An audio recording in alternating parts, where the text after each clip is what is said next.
Otávio Soeiro. Vamos falar sobre o projeto da Lei de Diretrizes Orçamentárias, a movimentação no Parlamento Municipal e outros assuntos relativos à política e também à nossa cidade. Vereador Otávio Soeiro, boa tarde, seja bem-vindo ao Abrindo Verbo. Boa tarde, Rodrigo. Boa tarde a todos os ouvintes do Abrindo Verbo. É sempre um prazer estar aqui com vocês. Bom, e sobre, então, o debate da proposta da Lei de Diretrizes Orçamentárias, o que a gente tem de atualização para os nossos ouvintes? Você que faz parte, né, presidente da Comissão de Orçamento, como é que está essa discussão na casa? E durante essa semana, né, a gente teve um primeiro momento, né, de discussão. O que os cidadãos ludovicenses podem esperar, né, da LDO agora para o ano de 2026? Olha, Rodrigo, na última terça-feira a gente cumpriu o primeiro passo, que é a audiência pública relacionada à Lei de Diretrizes Orçamentárias. A audiência é essa que dá oportunidade para que a sociedade civil, para que o cidadão ludovicense, junto aos vereadores, possam discutir e, acima de tudo, entender o que é prioridade para o orçamento do ano de 2026. Uma audiência que ocorreu de forma tranquila, pacífica. O Executivo pôde entregar o seu PLDO, o Projeto de Lei de Diretrizes Orçamentárias, baseado naquilo que tem como prioridade nas pastas, seja educação, infraestrutura, saúde, enfim. Dentro desse relatório, a gente abriu o prazo agora para as emendas dos colegas vereadores. Esse prazo deverá ser estendido, a gente entende, porque a necessidade da gente construir uma lei de diretrizes orçamentárias, acima de tudo, que possa contribuir com a cidade, com o desenvolvimento da cidade. A gente entende que tem tocantes importantes. A Prefeitura Municipal de São Luís vem fazendo uma gestão que agrada ao cidadão, isso a gente não pode deixar de reconhecer, mas o vereador ele tem a capacidade de poder entender a realidade dentro dos bairros, das periferias, das comunidades, enfim, anda, percorre, escuta e dentro de tudo isso absorve aquilo que é necessário. E a gente precisa incluir essas pautas, seja em reforma de unidades, em centro de especialidades, ampliação da nossa rede educacional do município de São Luís. Dentro de tudo isso, o fortalecimento das bandeiras de políticas públicas essenciais para que a gente possa, acima de tudo, ter uma cidade cada vez melhor. A gente teve uma polêmica, né, no orçamento em relação à questão de créditos e tudo mais, e esse é o momento, né, de tecer diretrizes para ter discussão no parlamento. Como é que o Executivo recebeu essa discussão da LDO? Teve representação na terça-feira por parte da Prefeitura, e como é que está esse diálogo também? Primeiro, explicar ao ouvinte, às pessoas que nos acompanham, que esse ano é um ano atípico. Por quê? A Lei de Diretrizes Orçamentárias, ela se antecipa ao plano plurianual, porque inicia uma nova gestão, um novo governo. Obviamente que foi um prefeito reeleito, mas é um novo governo. E entende-se que esse projeto de lei de diretriz orçamentária, ele antecipa o que seria depois do PPA.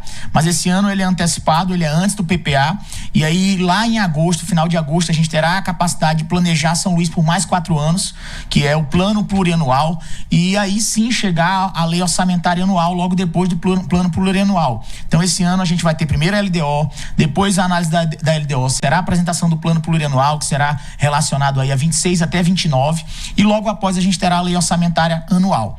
Dentro de tudo isso, a relação sempre foi muito harmoniosa no sentido institucional, e eu busco isso, é do meu perfil, é do perfil também da casa. Eu tenho defendido isso, o alinhamento, o diálogo é sempre necessário, até dentro da nossa casa, Rodrigo. Imagina na rua, na política.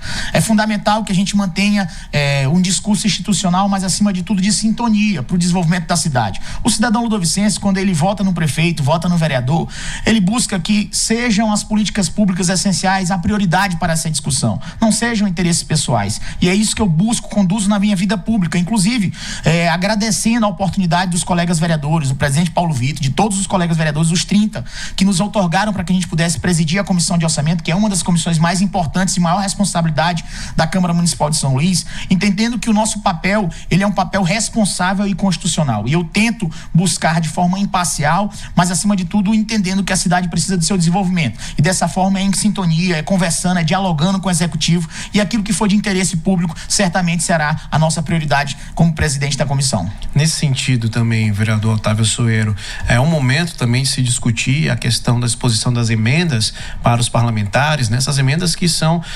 indicadas, são empenhadas para a melhoria da cidade, né? Exatamente. Nesse momento, as emendas ao orçamento, orçamento, né? É importante a gente conseguir distinguir e explicar às pessoas que nos escutam. Existem as emendas parlamentares, são emendas impositivas, é uma prerrogativa do legislativo, seja ele federal, estadual ou municipal. E existem as emendas ao orçamento. Nesse momento a gente abriu o prazo a emendas ao orçamento. É a oportunidade que os vereadores têm, representando legitimamente a população, de colocarem uma reforma de uma unidade, de colocarem a reforma de alguma quadra, de alguma escola como prioridade, de alguma praça, dentro das suas comunidades, baseado na sua representação política, enfim, e ajudar, contribuir com o orçamento. Eu acho que uma das discussões importantes lá para frente também, quando chegar a lei orçamentária anual, é o passe livre estudantil, que foi o maior vencedor das últimas eleições. Eu costumo dizer que dentro do plebiscito, o maior vencedor foi o passe livre. Teve mais votos que o próprio prefeito, que todos os vereadores. Então eu acho que isso é algo que a gente precisa priorizar também na discussão. É lógico que ninguém aqui será irresponsável de implementar algo que seja inviável, mas eu acho que dentro de uma realidade, aquilo que já é execuível, que já é factível em outras capitais, São Paulo, Fortaleza, que já existem outras cidades brasileiras que já colocaram o passe livre como prioridade, São Luís, eu acho que não poderia ficar de fora. Precisa se discutir. Eu acho que o prefeito é sensível, o secretário municipal de trânsito e transporte também é sensível, já entende essa realidade. A gente busca a solução definitiva, mas uma solução que seja viável, que seja execuível e que não tenha penalização também, nem para as pessoas e também não para o poder público, mas que a gente chegue no entendimento e que dessa forma a gente busque contribuir com o estudante, com aquele que realmente precisa transitar e ter o seu direito garantido de ir e vir. Uma das preocupações, né, que a gente que acompanha a política diariamente, o nosso ouvinte, ele sabe como é que funciona e que a gente acompanha com certa preocupação nessa discussão entre executivo e o legislativo municipal, é a situação de que geralmente a lei orçamentária anual, né, já passando a discussão para a LOA, ela geralmente é aprovada aqui em São Luís no início do corrente ano legislativo, né? Sendo que se aguardava a aprovação da lei pelo menos no fim do ano anterior.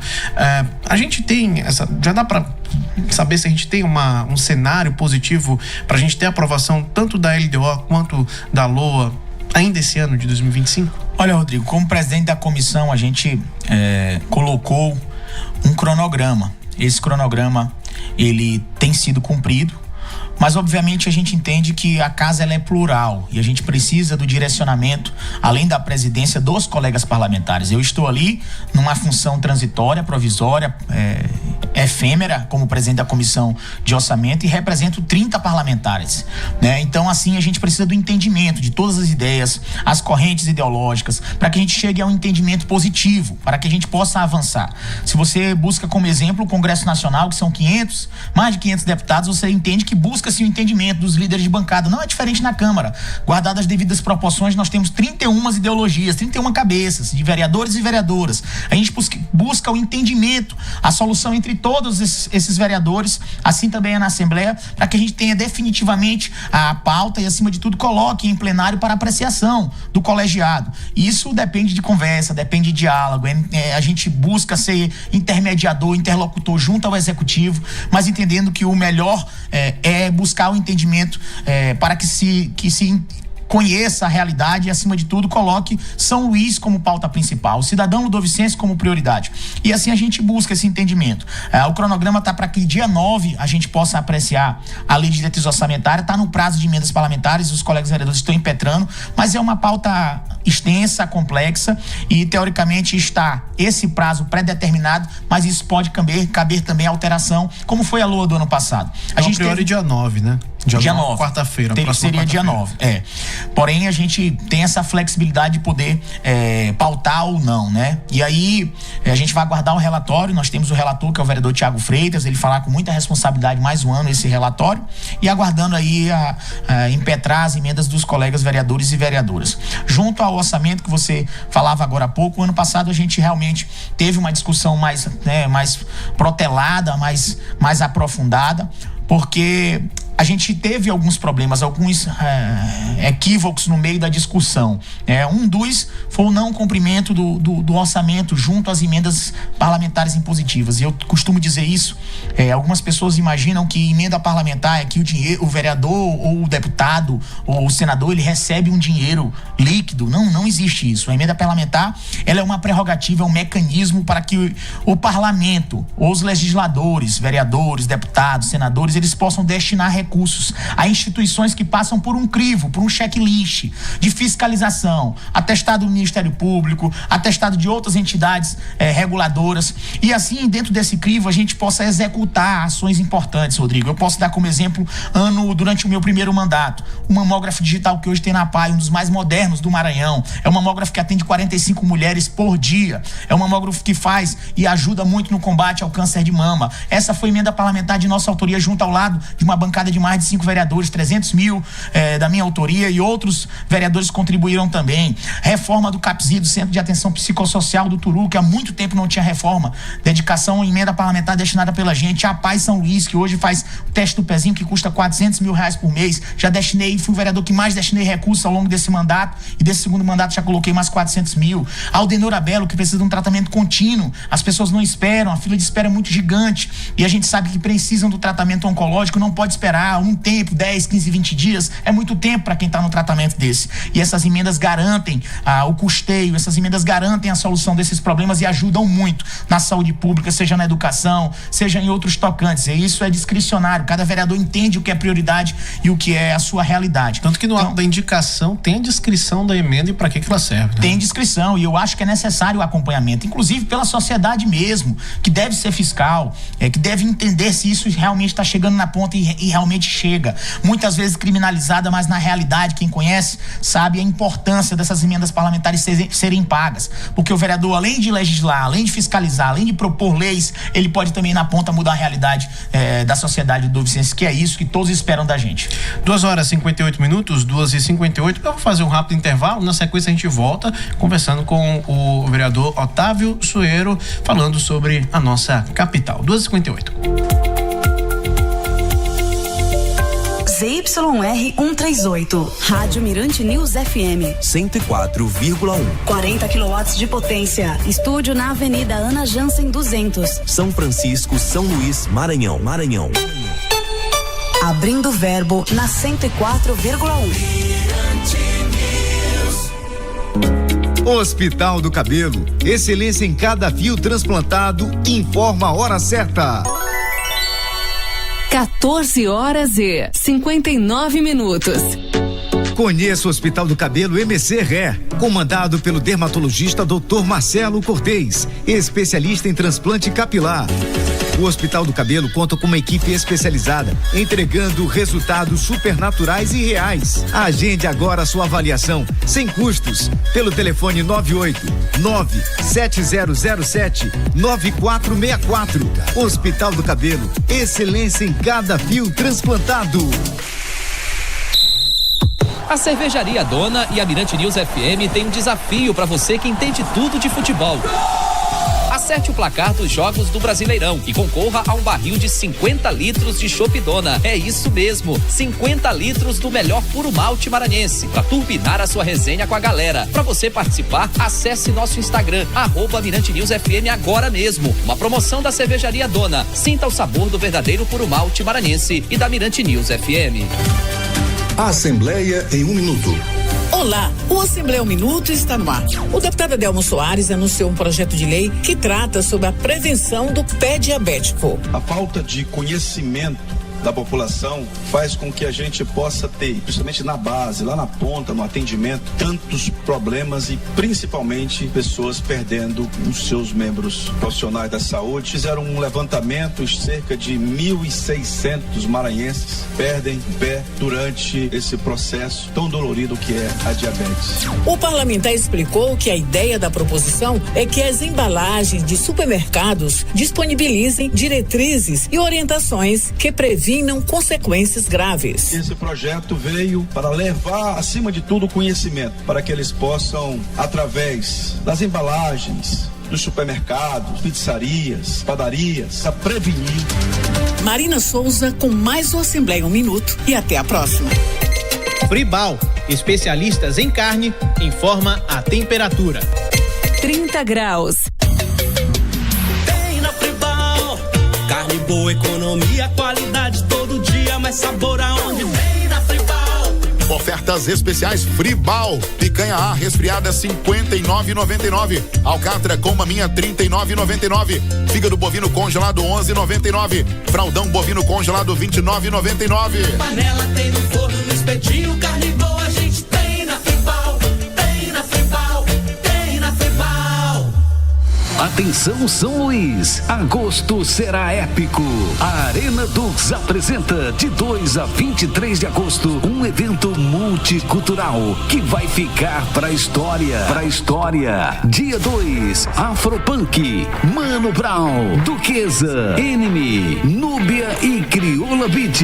Dia 9, Arena Rock, Charlie Brown Jr., Edu Falaschi e Fresno. Dia 10, Dominguinho com João Gomes, Mestrinho e JP. Dia 15, Rafael Ganey. Dia 16, Ana Carolina. Dia 17, Show dos Rosa. Dia 22, Tela Cruz. Dia 23, Linique. Arena Dux 2025. Patrocínio Universidade Selma. Mais uma realização Dux Produções. 24 horas com as notícias que você precisa saber.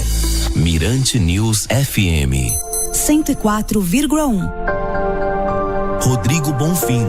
De volta aqui da Mirante News FM, agora 3 horas e 3 minutos. Nós estamos aqui no estúdio conversando com o vereador de São Luís, Otávio Sueiro, falando sobre ações da Câmara Municipal e também, é claro, discutindo a cidade de São Luís. Vereador Otávio Sueiro, nessa semana nós acompanhamos uma discussão importante sobre saúde na Câmara Municipal e um projeto, de sua autoria, Lei de Telemedicina, foi aprovado. O que a gente tem de detalhes e o que isso pode mudar, no cenário da saúde aqui da nossa capital?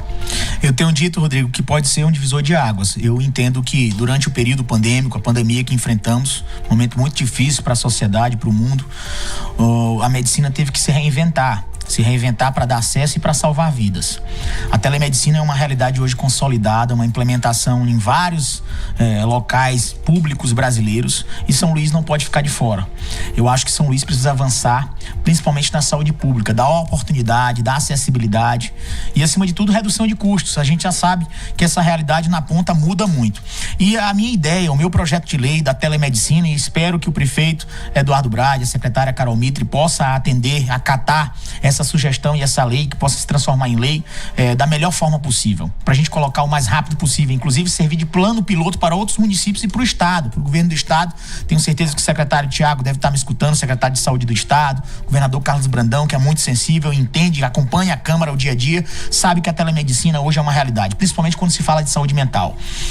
Eu tomo como exemplo lá o Jacamim, que é uma ilha de Jacamim. Imagina que para o cidadão que está com depressão, que está com algum transtorno mental, para sair do Jacamim e ir até o Centro de Atenção Psicossocial Infanto-Juvenil, uma criança, um adolescente, lá no bairro do Turu. Olha a distância que é, o deslocamento que é. É impossível se manter um tratamento. O tratamento de saúde mental, ele não é um tratamento de um dia. O paciente não chega lá, ele sai com uma medicação e é solucionado o problema dele definitivamente. Não é. Existe uma evolução nesse tratamento, existe um acompanhamento, existe uma equipe multidisciplinar por trás, existe um psiquiatra, um psicólogo, um assistente social, para dar esse acompanhamento, às vezes ao paciente e também muitas vezes à família.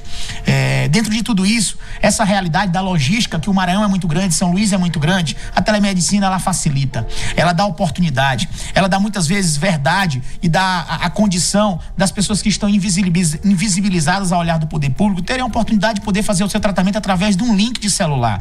Quantas pessoas hoje não precisam mais ir a São Paulo, as grandes capitais, contratam, eu falo da rede privada, e aí trazendo para a rede pública, contratam o seu psiquiatra psiquiatra, o seu psicólogo acessam o link pelo celular e conseguem fazer essa consulta. Imagina isso implementado na rede pública, Rodrigo. Será uma realidade que mudará a oportunidade que hoje ainda é muito limitada ao cidadão ludovicense. Você do Jacamim, você do Coqueiro, você da Estiva, de regiões distantes da nossa cidade, terão a oportunidade na palma da sua mão. Quem não tem um celular hoje em dia, com um link gerado, um aplicativo gerado pelo município de São Luís, que pode pegar referências em outras cidades que já tem isso implementado, para que possa consultar, dar oportunidade.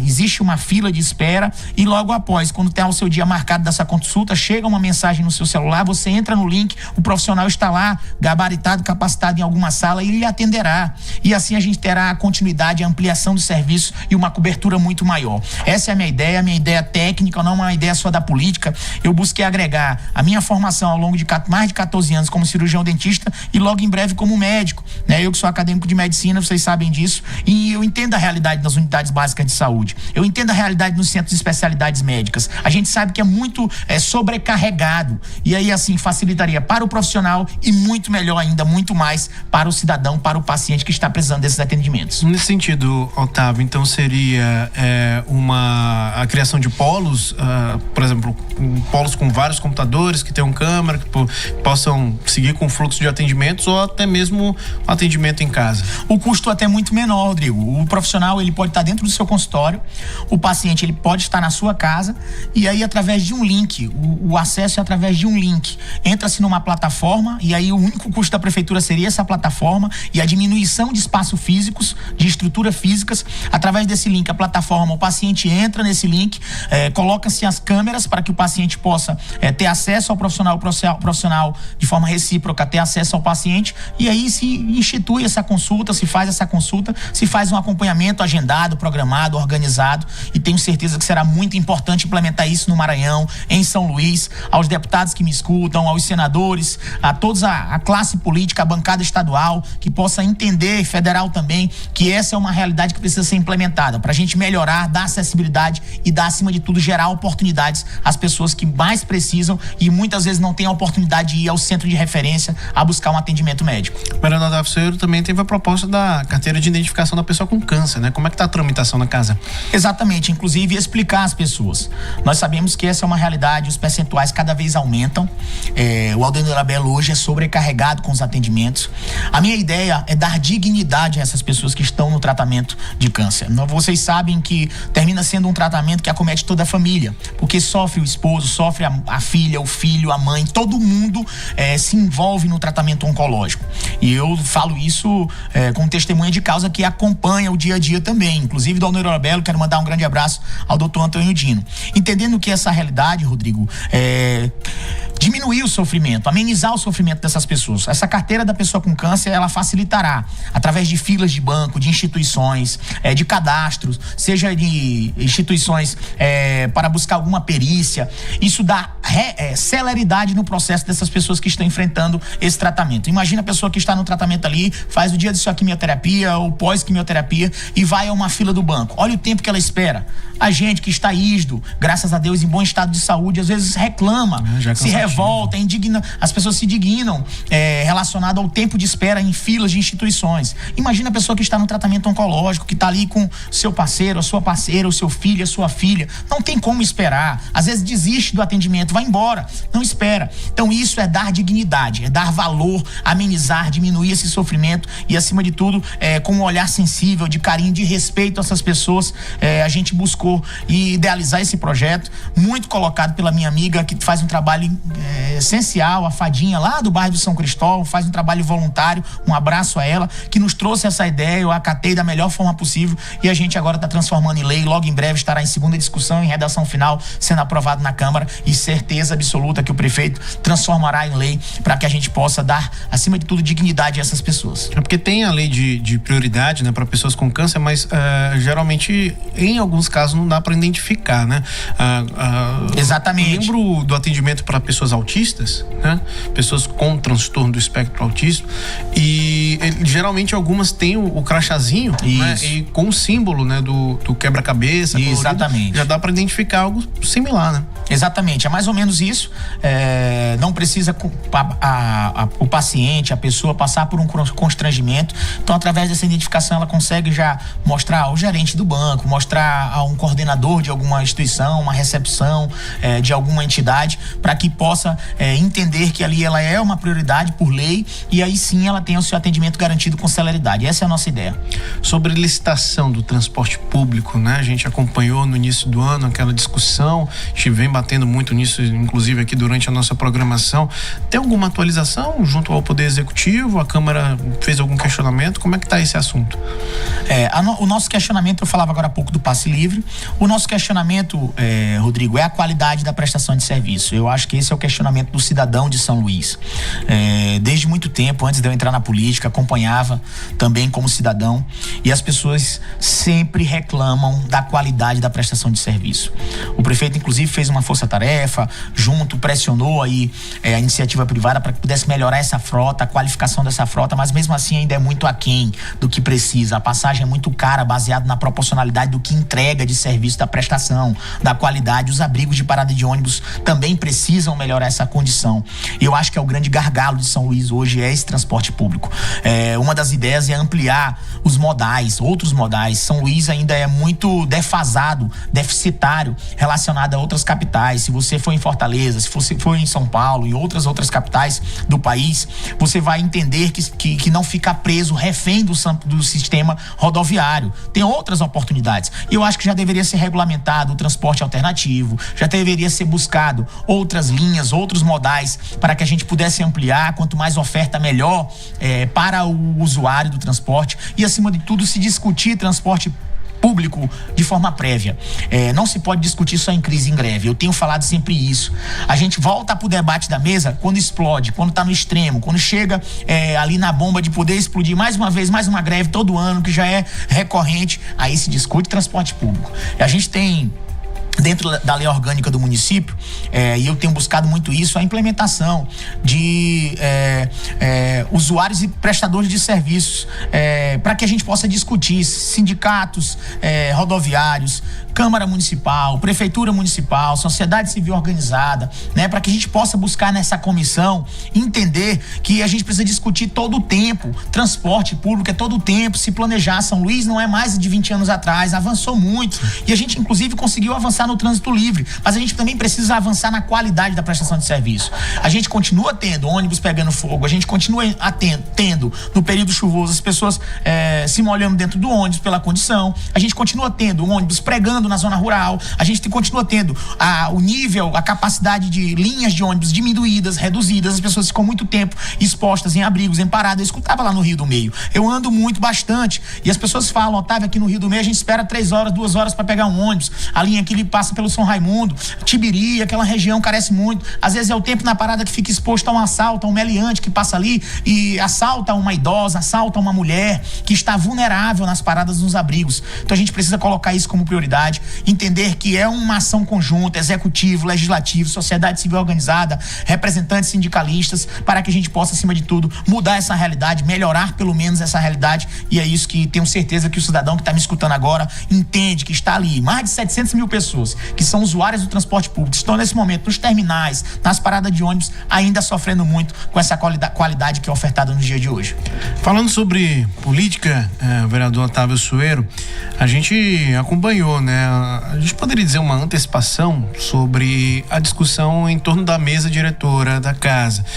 Como é que você vê essa discussão e como é que está a movimentação em torno desse assunto? De fato foi antecipado esse processo, mas é natural, uma casa política, a gente sempre está discutindo, sempre está debatendo, respeitosamente, óbvio, mas acredito que os posicionamentos, eles foram colocados e agora foi dado uma harmonizada, foi dado uma acalmada. Eu espero que lá em breve, lá em abril, a gente possa realmente discutir de forma definitiva. As pessoas, alguns colegas vereadores anteciparam seu posicionamento, a sua vontade, em torno do nome do vereador Beto Castro, mas essa é uma discussão que que previamente foi colocada, mas definitivamente será concluída quando chegar o prazo certo de eleição da mesa diretora. É natural, eu sempre digo que presidência de Câmara, mesa diretora da casa, é um simples gesto de dar oportunidade para alguém gerenciar a casa, gerir a casa. Não quer dizer que é maior, que é melhor, que é menor. Não, é a responsabilidade que é duplicada. Inclusive, como presidente da comissão de orçamento, presidente da comissão de CCJ, enfim, toda a mesa diretora, eu me sinto muito à vontade para falar disso. Eu não tenho vaidade, as pessoas que me conhecem nesse sentido. Eu sou um jovem que estou no meu segundo mandato. Fui primeiro secretário da casa no meu primeiro mandato, no meu primeiro biênio, lá na Câmara Municipal. Depois fui membro de diversas comissões. Hoje estou presidente da comissão de orçamento e sempre estou à disposição. E acho que a gente pode contribuir. O vereador Beto Castro é um vereador que já está no seu 4º mandato de vereador, tem experiência necessária para conduzir a casa. E tenho certeza que com calma, equilíbrio, diálogo, escutando todas as ideologias partidárias, os campos políticos, se chega a um consenso. Eu acho que o consenso é melhor sempre para tudo. Mas a gente discutirá isso no momento certo, que será o próximo ano. Aí sim, a sociedade precisa de outras pautas prioritárias. A gente precisa discutir lei de zoneamento, que está aí ainda travado, e a gente precisa avançar com isso para a cidade ser um divisor de águas, a gente ampliar os gabaritos, ampliar os investimentos em São Luís. São Luís quer que se discuta transporte público, saúde, educação, e lá no momento certo a gente discutirá a presença de Câmara. Eu já coloquei previamente a minha vontade, junto ao vereador Beto Castro, a gente que veio de comunidade, eu sou do São Cristóvão, ele do Bairro de Fátima, a gente sempre se entendeu e a gente busca, acima de tudo, o diálogo que é necessário, sempre digo respeitosamente, escutando todas as correntes políticas da casa, e lá na frente a gente discutirá de forma definitiva. Outra antecipação de discussão que a gente acompanhou no sentido, para as eleições de 2026, visando ao governo do estado. A gente acompanhou uma aproximação muito grande do governador Carlos Brandão nos últimos, poderia dizer, 2 anos, junto à casa, junto à Câmara de Vereadores. Nesse sentido, como é que essa discussão pro macro de 2026 também afeta a Câmara? Articulação, conversa, diálogo, como é que está essa movimentação na casa? Olha, Rodrigo, eu preciso fazer um destaque aqui. Aproveitar o espaço, a oportunidade, o tamanho da importância da Rádio Mirante para o Maranhão, entendendo que o governador Carlos Brandão tem sido um grande parceiro, um grande amigo, um homem sensível que entende a realidade. Ele sabe que o vereador está na ponta, ele sabe que o vereador é o para-choque, como diz na linguagem popular, ele sabe que o vereador é o agente público mais próximo das pessoas, que sente na dor definitivamente, que escuta, que conhece. Muitos deles moram nos bairros, sabem a realidade e, acima de tudo, ele busca escutar, e não só escutar, ele busca solucionar, dar a oportunidade de solucionar. Quantas obras o governo do estado não tem transformado dentro das periferias, dentro dos bairros, dentro das comunidades? Não é só levando asfalto, levando obras através de restaurante popular, de centro de policlínicas, de policiamento, batalhões, enfim, dando oportunidade em todos os tocantes que possam fortalecer as bases dentro das comunidades. E eu acho que isso é muito importante. Eu, em 2022, reconheço e falo isso, não tenho vergonha de falar, não votei no governador Carlos Brandão. E qual foi a atitude do governador Carlos Brandão? Logo depois da eleição, absolveu o Otávio. E eu dou exemplo, Otávio Sueiro. Absolveu as minhas ações e disse: Otávio, contem comigo, contem com o governador do Maranhão. Eu sou agora governador de todos e tenho sido um governador de todos. Eu não sou governador de quem votou, quem deixou de votar. E acho que isso é muito importante. Eu tiro como exemplo o nosso Instituto IBAS, que eu tenho lá no São Cristóvão, iniciado em 22 de junho de 2024. Um instituto que atende 3.000 pessoas por mês. Esse instituto tem 12 especialidades médicas. Se não fosse o governador do Maranhão, se não fosse o governo do estado do Maranhão, estaria fechado hoje. A gente não teria como absolver aquelas pessoas daquela região. A gente não teria a prestação de serviço de qualidade, de excelência, de saúde, com 12 especialidades médicas, ortopedia, pediatria, ginecologia. Eu escutava muitos relatos de pessoas que diziam: eu tenho 68 anos de idade, nunca tinha feito um preventivo, Otávio. Estou fazendo agora com a ginecologista aqui no seu instituto. Quando o governador olhou aquilo, ele disse: Otávio, isso aqui precisa funcionar, e funcionar da melhor qualidade, da melhor forma possível.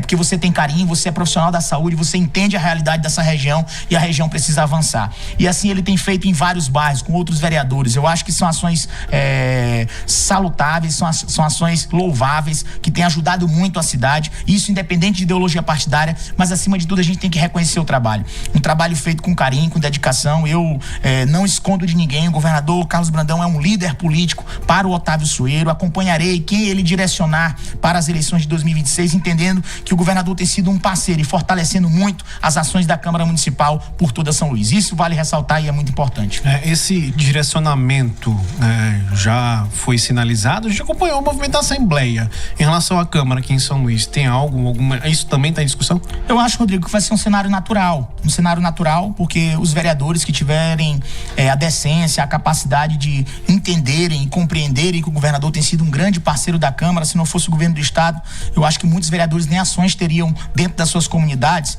Eu acho que será um processo natural de acompanharem o governador naquilo que ele direcionar. Inclusive, o secretário Orleans tem nos ajudado muito nessas ações. É um secretário de assuntos municipalistas que tem vivido na ponta, acompanhando a realidade, buscado entender os problemas dos bairros, das comunidades, aquilo que é prioridade dentro dos bairros, e tem sido um interlocutor junto ao governo.